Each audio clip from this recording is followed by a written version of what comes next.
नमस्कार दोस्तों, स्वागत है आपका मेरे चैनल कॉमिक्स लाइफ में। शुरू करते हैं पवन कॉमिक्स की एक मज़ेदार कॉमिक्स, राम बलराम और 3 शैतान, पार्ट 3। इस डकैती से पुलिस परेशान थी। वेरी स्ट्रेंज सर, जिस गाड़ी के लिए हमने शोर मचाया कि इसमें 10 लाख का सोना जा रहा है, उस पर किसी ने उंगली तक नहीं उठाई, और जो चुपचाप चांदी ले जा रही थी वह लुट गई। समझ नहीं आ रहा है चक्कर क्या है। अभी बलराम एक तरकीब बता रहा था कि सुनसान इलाके में जौहरी की नकली दुकान खुलवाओ और मशहूर कर दो कि वहां कोई पहरेदार नहीं है। पुलिस की ओर से भी वहां सुरक्षा का कोई प्रबंध नहीं है। समाचार पत्रों में भी विज्ञापन दे दो कि जौहरी की दुकान पर गनमैन की जगह खाली है। जब लुटेरों को पता चलेगा कि जौहरी की दुकान पर सुरक्षा का कोई प्रबंध नहीं है, उनके पास बंदूकधारी तो क्या कोई लाठी वाला चौकीदार तक नहीं है, तो लुटेरे उस दुकान को लूटने आएंगे और पकड़े जाएंगे। पर मैं कह रहा हूं इंस्पेक्टर आनंद, कहीं इसका असर भी उल्टा ना हो। लाला रतन लाल चेतन लाल ज्वेलर्स की दुकान से उनका गनमैन नौकरी छोड़कर चला गया है। कहीं ऐसा न हो कि हमारी नकली दुकान तो न लुटे और रतन लाल चेतन लाल की असली दुकान लुट जाए। ऐसा ही होगा इंस्पेक्टर। और उसी रोज रतन लाल चेतन लाल ज्वेलर्स की दुकान लुट गई। इत्तेफाक से उस समय वहां एक पुलिस पार्टी गश्त पर थी। पुलिस ने लुटेरों पर गोली चलाई। धड़ाम धड़ाम धड़ाम, एक लुटेरा मारा गया, बाकी गाड़ी में बैठकर फरार हो गए। 3D के अतिरिक्त यह किसी और गैंग का काम नहीं हो सकता। अब तो यह गैंग हमारे लिए सिरदर्द बन गया है। आज की डकैती में उनका जो साथी मारा गया है, उसकी पहचान के बाद शायद उनका कोई राज खुले। इंस्पेक्टर आनंद, रंजीत के साथी रुस्तम को हमने अपने साथ मिला लिया है। रुस्तम के साथी रंजीत और रॉकी उसकी आंखों के सामने मारे गए, इसलिए अब वह 3D से बदला लेना चाहता है। और उस गैंग से बदला लेने का तरीका उसे यह समझ आया है कि वह 3D को पकड़वाने में हमारी सहायता करे। बदले में वह हमसे यह चाहता है कि उसे सजा देते समय उसके साथ नरमी बरती जाए। उस सुअर के बच्चे की यह मजाल। रुस्तम को 3D के बहुत से राज मालूम है। वह बंबई में दीपू नाम के एक ऐसे आदमी को जानता है जिसे 3D के असली ठिकाने का पता है। पहले दीपू भी 3D का एजेंट था। जब से वह 3D से अलग हुआ है, वह गैंग उसकी जान का प्यासा हो गया है। इसलिए वह कहीं ऐसी जगह अंडरग्राउंड हो गया है जहां 3D के हाथ उस तक न पहुंच सके। रुस्तम बंबई जाकर दीपू को ढूंढना चाहता है। उसे पक्का भरोसा है कि वह उसे ढूंढ लेगा। इसके बाद 3D को ढूंढना हमारे लिए आसान हो जाएगा। रुस्तम का गोली का जख्म भर चुका है। कल उसे अस्पताल से छुट्टी मिल जाएगी। हम उसे भेष बदलकर कल सुबह की फ्लाइट से बंबई भेज रहे हैं। उसकी जान को भी 3D गैंग से खतरा है, इसलिए नकली दाढ़ी लगाकर भेष बदलने से उसे कोई पहचान नहीं सकेगा। पुलिस साथ होगी तो गैंग वालों को शक हो जाएगा और बंबई में दीपू को ढूंढने के लिए उसका काम मुश्किल हो जाएगा। इसलिए हम चाहते हैं राम बलराम कि कल सुबह की फ्लाइट से तुम दोनों भी रुस्तम के साथ बंबई जाओ। कोई बात नहीं, देख लेंगे बच्चू। सबकी सीटें पहले से बुक थी। राम बलराम एयरपोर्ट पहुंचे तो वहां उन्हें एक दाढ़ी वाला आदमी मिला, जिसके बारे में उन्हें बताया गया था कि वह भेष बदले हुए रुस्तम है। चारों ओर देखो, यहाँ कोई ऐसा आदमी तो नहीं है जिस पर 3D का एजेंट होने का शक हो। नहीं, ऐसा कोई आदमी नहीं है। एयरपोर्ट पर बड़ी जबरदस्त चेकिंग थी। यहाँ 3D की चिड़िया भी पर नहीं मार सकती थी। इस प्रकार थोड़ी ही देर बाद उनका जहाज उड़ान भर गया। कुछ देर उनका सफर आराम से कटा। मेरा विचार है बंबई पहुंचकर रुस्तम दीपू को ढूंढ निकालेगा और हम 3D को पकड़ने में सफल हो जाएंगे। तभी अचानक बलराम के कान खड़े हो गए। उसकी सीट के पास रैक में से टिक टिक की आवाज आने लगी थी। यह कैसी आवाज आ रही है? तुम्हें भी आवाज सुनाई दे रही है राम? हाँ, घड़ी की टिक टिक जैसी है। कुछ गड़बड़ है, मुझे कुछ शक हो रहा है इस पर। बलराम ने एयर होस्टेस से बात की। यह रैक खोलकर देखिए मैडम, इसमें यह कैसी आवाज आ रही है? यह अटैची केस आपका है? जी नहीं, मेरा नहीं है। यह अटैची केस किसका है, कोई साहब बताएंगे? सबको जैसे सांप सूंघ गया था। कोई यात्री उस अटैची का मालिक बनने को तैयार नहीं था। एयर होस्टेस ने लाउडस्पीकर पर घोषणा की, सीट नंबर 3-4 के ऊपर रैक में जिन साहब का अटैची केस रखा है वह उसे उठा लें और खोलकर दिखाएं कि उसमें क्या है। राम बलराम ने मुड़कर देखा। जहाज के यात्रियों में से कोई भी अटैची का मालिक बनने को तैयार नहीं था। इसका मतलब है जरूर इसमें टाइम बम है।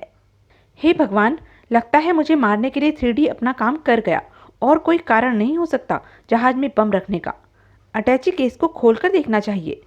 नहीं, कई टाइम बम इस प्रकार के होते हैं कि उसके कंटेनर को हाथ लगाते ही फट जाते हैं। पूरे जहाज में अफरा तफरी फैल गई।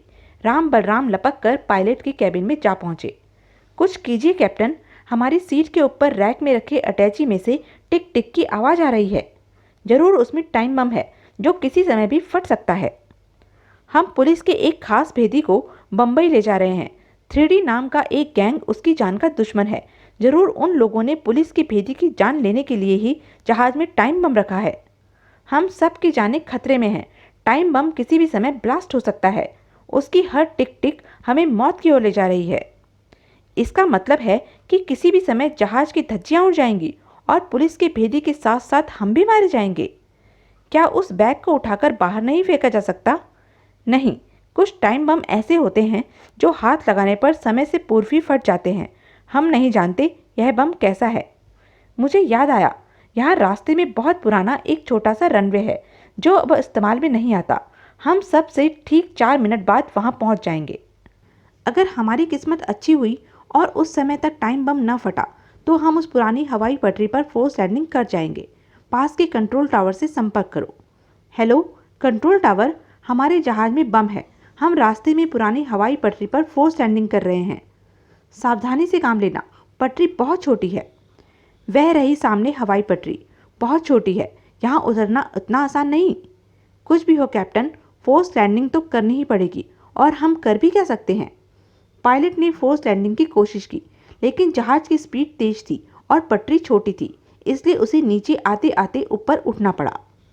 पायलट ने एक राउंड और लगाया और फिर उतरने की कोशिश की।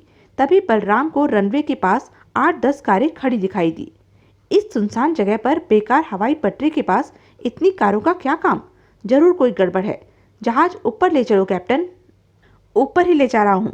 इस बार भी जहाज की स्पीड और पटरी की लंबाई एडजस्ट नहीं हुई। यहाँ जरूर कोई गड़बड़ है। इस वीराने में इतनी सारी कारें क्या किसी के स्वागत के लिए खड़ी हैं? किसके स्वागत के लिए? रुस्तम के स्वागत के लिए। यहाँ जहाज मत उतारिए कैप्टन, इसमें 3D की बहुत बड़ी चाल है। क्या आप बेवकूफ़ों जैसी बात कर रहे हो? जहाज में टाइम बम रखा है और तुम कह रहे हो जहाज मत उतारिए। तुम्हें हो क्या गया है राम? बेवकूफ़ी तुम कर रहे हो। मैं इतनी जल्दी सब बातें नहीं समझ सकता। वह टाइम बम नहीं है, कोई खिलौना है। राम बलराम का बावेला कुछ काम ना आया। टाइम बम से डरे पायलट ने जहाज नीचे उतार लिया। जहाज के उतरते ही बहुत से हथियारबंद आदमी कारों से बाहर निकल आए। उन्होंने लाउड स्पीकर पर घोषणा की, जहाज से उतरने के लिए हम सीढ़ी साथ लेकर आए हैं। टाइम बम से जान बचानी है तो सब बाहर आ जाओ। अगर तुमने ऐसा नहीं किया तो टाइम बम फटने से पहले ही हम हैंड ग्रेनेड से जहाज को उड़ा देंगे। इस धमकी के आगे कोई क्या कर सकता था? लाचार होकर सभी को बाहर आना पड़ा। बलराम के अंदाजे के अनुसार वे सब 3D के गैंगस्टर थे। सबकी पहचान करने पर रुस्तम की नकली दाढ़ी नोचकर उसे पहचानने में उन्हें जरा भी देर नहीं लगी।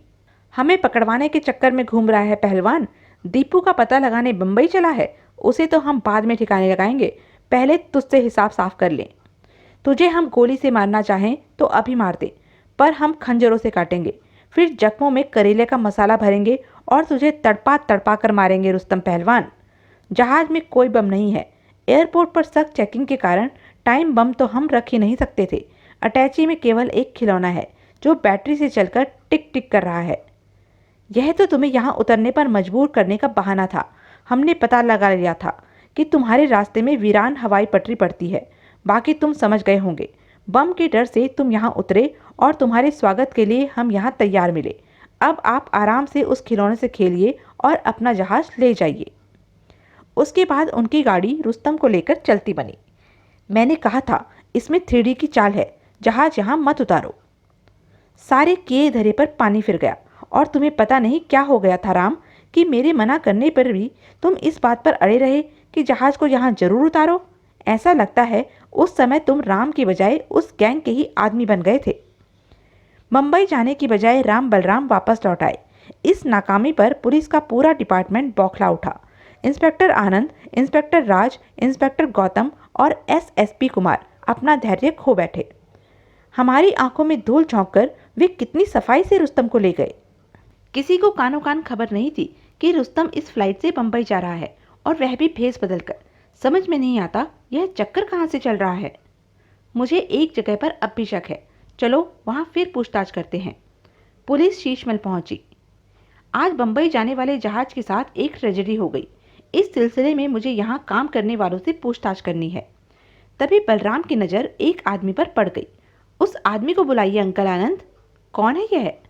हमारा वेटर है, लहरी। बड़ा झगड़ालू है, बात बात पर मरने मारने को तैयार हो जाता है। पता नहीं अपनी जान के कितने दुश्मन बना लिए हैं इसने। मुझे इस आदमी पर शक हो रहा है कि यह जहाज पर हमला करने वालों का लीडर था। इसे टोपी पहनाकर इसके मुंह पर रुमाल बांधिए और इससे बात कीजिए। मैं इसे आवाज़ से पहचान लूँगा। बुलाओ उसे, हम उसे पुलिस स्टेशन ले जाएंगे। बिना वारंट के?